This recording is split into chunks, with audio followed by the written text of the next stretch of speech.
morning. Welcome to SIGCSE Morning Coffee, the show about everything going on at the SIGCSE Technical Symposium, which is starting today from Charlottesville, Virginia. I'm Mark Sheriff. From Kalamazoo, Michigan, I'm Pam Cutter. And it's time for more. It is morning coffee time. It's not. Did you remember to turn your clock forward, Pam? I did. Well, actually, it was nice. My phone just went forward on its own, and I didn't have to do it. Yeah, my problem. But I always wake up in the middle of the night and say, did it change? Did it not change? What time is it really? You know, I have to. But how do I know? If I'm not awake at that time. Modern technology.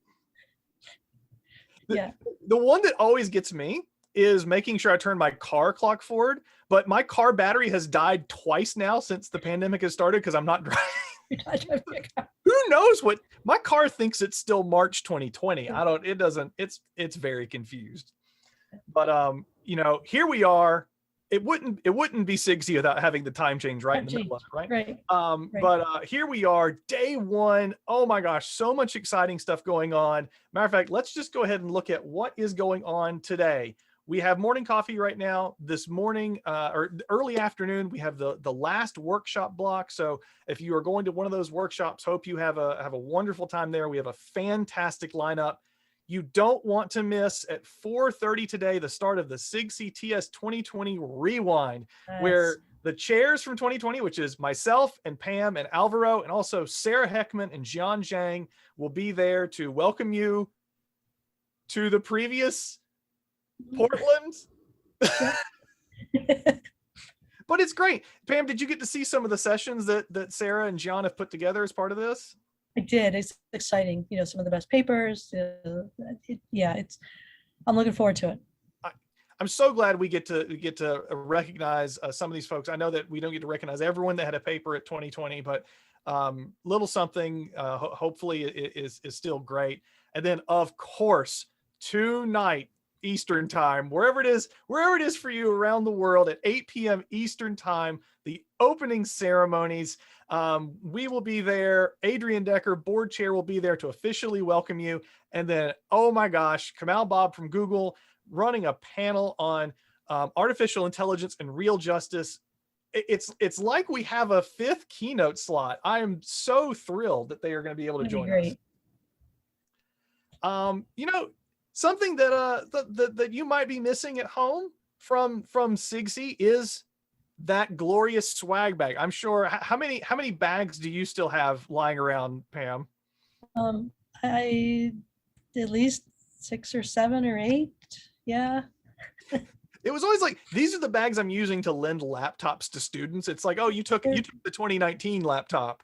You took the, well, believe it or not, folks, we have a swag bag for you too. It's a digital swag bag, which actually in some respects is even better because less waste. So make sure you look in Pathable. Less to put in your bag, less to put in your suitcase on the way home. That's right. Make sure you print everything and then put it in. No, don't do that. Don't do that. Okay. But there are coupons, there are offers there from many of our supporters, from Google, from GitHub, from Gradescope, a little something from us, from the chairs. Hope you find it at least moderately amusing. So make sure you go pick that up. So how do we find the swag bag?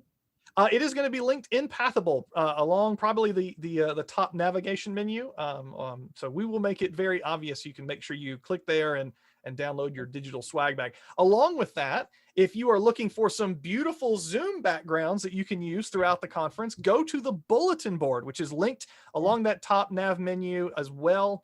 We've got a selection there, and so hopefully you find something that will work for you. This here is the show floor from 2017, I believe. I got the GitHub booth.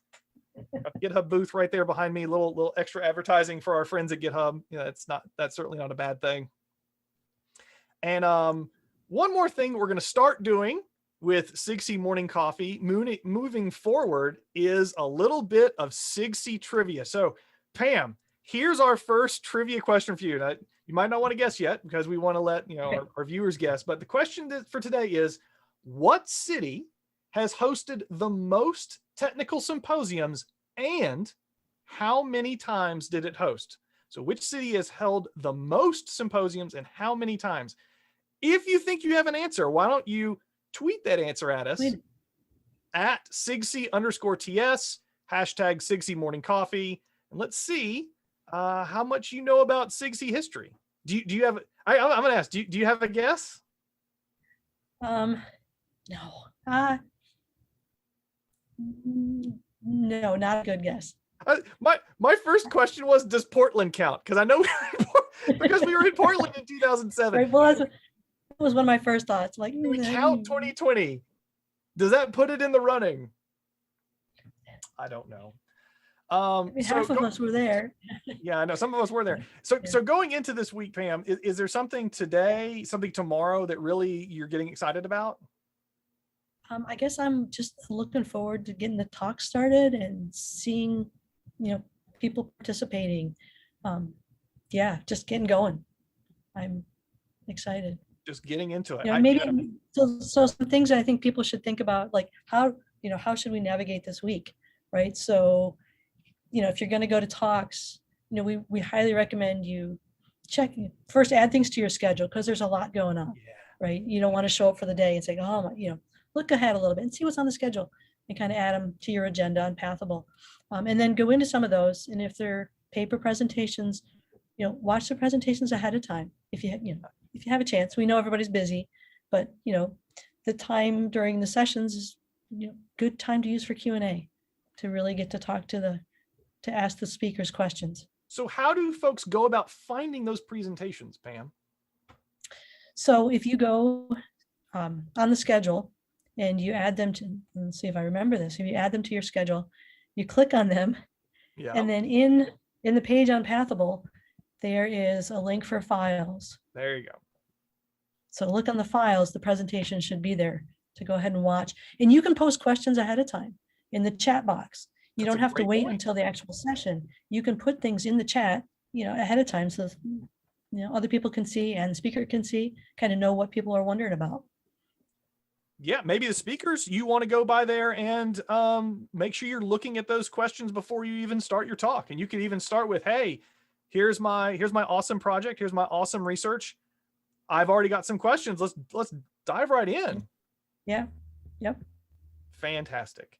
Well, we could not bring you a technical symposium without our wonderful supporters, our wonderful exhibitors. Even though we are here virtually, they are still with us, and we cannot thank them enough.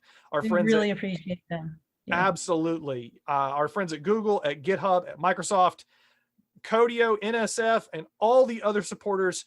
Y'all are wonderful. Make sure everyone, you go and check out their supporter sessions throughout the day. There are supporter sessions starting on Monday. In between the 1 p.m. and the 8 p.m. technical session blocks, there are awesome supporter sessions going on. I think there's some tomorrow from Google, from NSF, from Codio. Check them out. And when we come back from the break, we are going to be hearing from one of the first keynote speakers that'll be talking on Monday afternoon Eastern time, Cary Laxer. Stick around after the break. See you there. See ya.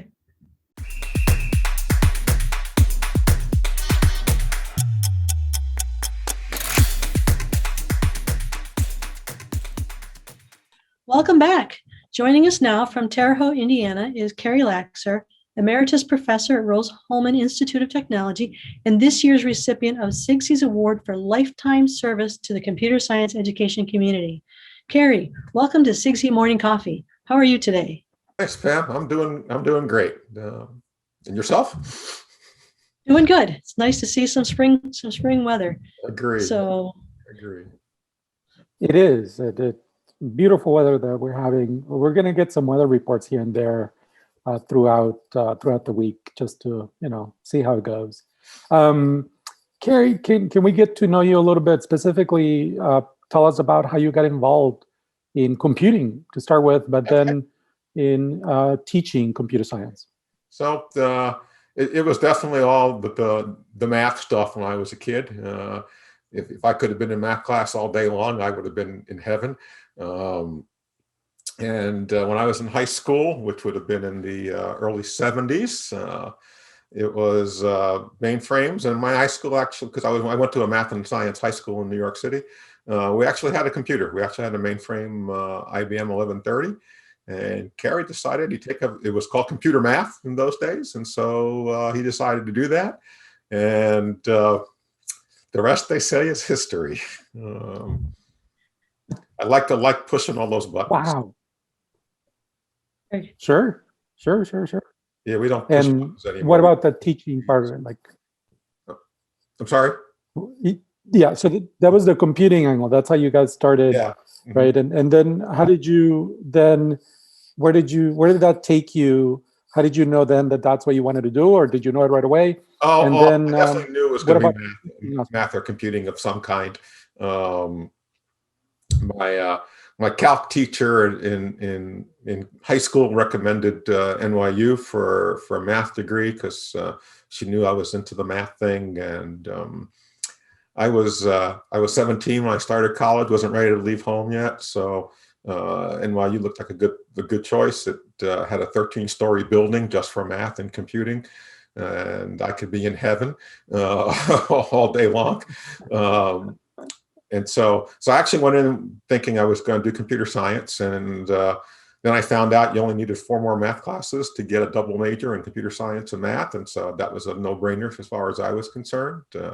Considering I started in Calc 3, and so I skipped 2 semesters of Calc because of my AP class in high school.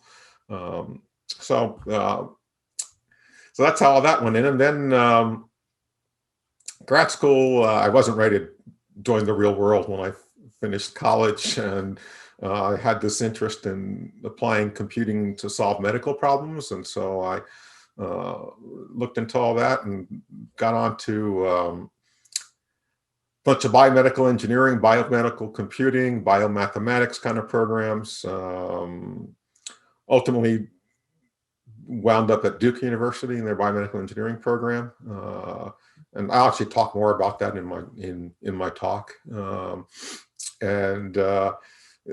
I had the feeling I wanted to be a teacher of some kind because I was doing some tutoring when I was in high school and college, and got to be a teaching assistant when I was in school, and that panned out really well. I really enjoyed it. And then when I finished my PhD, my advisor knew I wanted the teaching side of academia, and he knew about Rose-Hulman because he knew the president of the school. And so he said, "Cary, that's the school you want to go to." And apparently he was right, because I joined the faculty when I finished my, I actually did a postdoc for a year, and then spent 39 years at Rose-Hulman. So you've been with SIGCSE for, gosh, probably over 25 years. So I'm sure you've seen many ups and downs in the computer science enrollment, changes in teaching pedagogies. Is there anything in your mind that sticks out as like something that could be what was a major influence on the field of computing education? Oh, God. No, I have no idea. Leaving punch cards behind? Is that? I'm sorry, Alvaro? Leaving the punch cards behind? The punch card, I'll mention this in my talk too. I'll come back to the question, Pam. I'm not ignoring it. Yeah. My last sabbatical was spent in Germany, in a city called Ulm, which is halfway between Stuttgart and Munich. And while I was there, my wife and I took a day trip down to Munich. It's only an hour by train. And we visited the Deutsches Museum, which is like a world famous science and technology museum. And of course, Cary had to run right to the computing exhibit to see what was in there.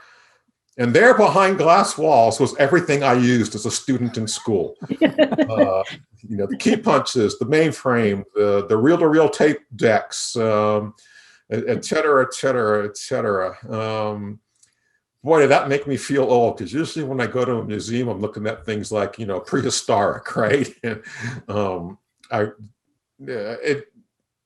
was 40 years out of school, right? 40 years out of my undergraduate education. And, so kind of back to Pam's question, the field just has changed so rapidly in such a short time that I'm not sure how everybody can keep up with the latest pedagogies and so forth. The things we teach now didn't exist when I was in school. People had to learn them, even as educators, as professionals, way past what maybe we think are our learning years. We still have to learn, and that's probably a big challenge for all of us in the profession, as well as, you know, whether that helps attract or not attract new people to the teaching profession. Right, that ties into one of the other things we were going to ask is, what advice would you give to new CS educators? So, and this will come across in my talk as well. Biggest piece of advice I want to give people is to get to know your students. I think the past year has, with the pandemic, has kind of really driven that home. Everybody faced humongous challenges with the online learning and the mixed mode, hybrid education, whatever. And I found personally that I really did not like teaching via Zoom. I'm a holistic kind of a person. You know, there's more to education than just giving forth words of wisdom in a classroom. How do you ensure the students are picking up what you have covered? How can they? How can we kind of be sure that they're ready to learn on their own? Because, you know, as I'll mention in my talk, when I was finishing my postdoc, or when I was doing my postdoc at Duke, I was teaching a computer science class each semester as well, and I had to teach Pascal. No one ever taught me Pascal. I mean, I was learning it literally 30 milliseconds ahead of my students. You know, now, for example, Python is the rage. At least it is at Rose-Hulman. I mean, I'm sure many schools are teaching Python. I don't know Python. I could probably read a program and tell you what it did, but it's not, you know, moving from between different programming paradigms. Okay, I learned procedural programming when I was in school. Then we had to move to like object-oriented programming and functional programming.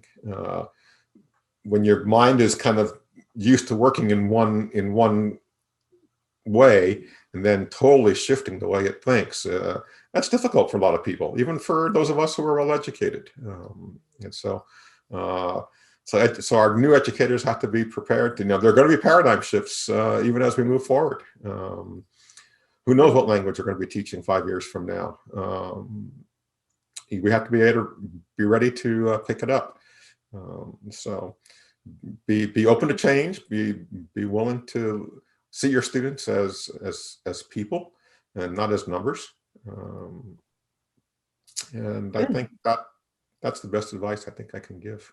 Yeah, I think it's helpful for us all to be agile educators. Yes, very much so. That's one thing that keeps us, you know, it makes it exciting, is to be constantly learning new things. Right. And be willing to do that. I think is great. I agree. And I completely agree with both of you. Cary, do you mind saying a few words about, I mean, you're getting the award for lifetime service. So can you talk about, or you know, what words do you give to somebody to get them to volunteer or their time in the community, right? Yeah. So can you talk about how you got started and then what kept you going all these years? It's not what got me started, it's who got me started. That would be Frank Young. I don't know. Some people in the audience will certainly know Frank. I know I was actually emailing him today because Paul Tiemann had informed me that Frank was one of the people that supported my nomination for the award. And so I had sent the thank you letter to the people that Paul mentioned to me, and Frank still lives in Terre Haute, so he's close by. We dialogued by email, and he said he won't be at the conference because he's retired, no support, and et cetera. But I still, you know, I think the world of Frank. He's a brilliant gentleman, well-rounded, well-educated. And Frank saw that the SIGCSE Symposium, which was back when we were younger, was part of ACM Computing Education Week, and it was coming to Indianapolis, which is only an hour down the road from us. And Frank said, we should get involved. And apparently he knew the conference chair that year was Bruce Klein. And so Frank communicated with Bruce, I guess I should say. And we became program chairs. And so then Just like 2 that. years, yeah. So then 2 years later, we get promoted to conference chairs, and Frank and I did the conference in Nashville, Tennessee. And throughout all this, you get to meet all kinds of great people, and it's like, and I'm going to say this in my talk too. Frank took me to my first SIGCSE symposium. It was in 1988 in Atlanta, Georgia.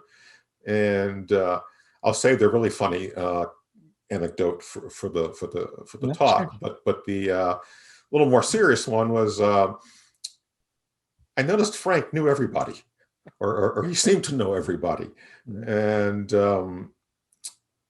I said, "Wow!" And I'm still a shy guy, all right. So it takes something for me to go up and introduce myself to somebody I don't know. If someone introduces me, it's not a problem. But Frank knew everybody. And so as we got involved with doing the program chair and then the symposium chair roles, I just start to see the same people over and over again. And you realize what great people everybody is in the SIGCSE community. And so then Frank, wanting to make Rose-Hulman an even better known place than it was at the time, saw that Dick Osting, who ran the registration stuff for SIGCSE, was retiring from it, and Frank said, "Cary, we should do that." And I think his one of his goals was, in those days, everything was paper. We did not do registration by computer or by web or anything else like that.